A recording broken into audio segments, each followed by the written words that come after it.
अस्सलाम वालेकुम। सब्सक्राइब कीजिए उर्दू टीवी को अपने मोबाइल पर देखने के लिए रेड कलर के बटन को प्रेस कीजिए और घंटी भी दबा दीजिए। अल्लाह हाफिज़। अस्सलाम वालेकुम रहमतुल्लाहि व बरकातुहू। नाज़रीन, आप देख रहे हैं उर्दू टीवी न्यूज़ चैनल में। हम आपके सामने सीनियर जर्नलिस्ट रफ़ीक नूरी। आइए उर्दू टीवी न्यूज़ के खबरनामे में आपका खैर मुक़द्दम है। आइए देखते हैं आज के खबरों की तफसीलात। जनाब मेराज खान हाशमी, सीनियर कांग्रेस कायद संगारेड्डी ने उर्दू टीवी न्यूज़ संगारेड्डी से बातचीत करते हुए कहा है कि रियासत के मुसलमानों को 4 माह के अंदर रियासत तमिलनाडु की तर्ज पर 12% तहफ़्फ़ुज़ात फराहम करने का तयक़ुन देने वाले मिस्टर के चंद्रशेखर राव की वादा खिलाफी बाइस अफसोस है।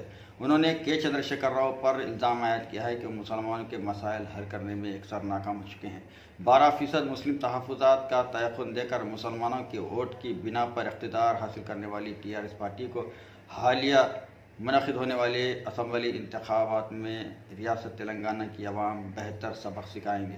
12% मुस्लिम तहफ़्फ़ुज़ात की फ़राहमी से रियासत के हज़ारों मुसलमानों को मुलाजिमतें फ़राहम हो सकती थी और बेरोज़गार मुस्लिम नौजवान अपने ज़ईफ़ुल उम्र वालिदैन